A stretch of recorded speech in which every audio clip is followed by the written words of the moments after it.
আমরা গতকালকে ঝড়ের ভেতর দিয়ে গিয়েছিলাম, কিন্তু এখন ঝড় কমেছে। ক্যাপ্টেন দ্রুত জাহাজ এগিয়ে নিয়ে যাচ্ছিলেন ঝড়ের আগে যাওয়ার জন্য।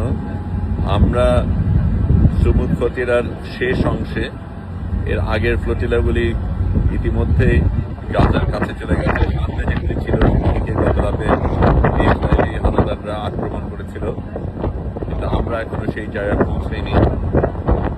গতকালকে সমুদ্রে একটা তুরস্কের নৌজাহাজ আমরা দেখেছিলাম, কিন্তু সেটা দূরেই থেকেছিল।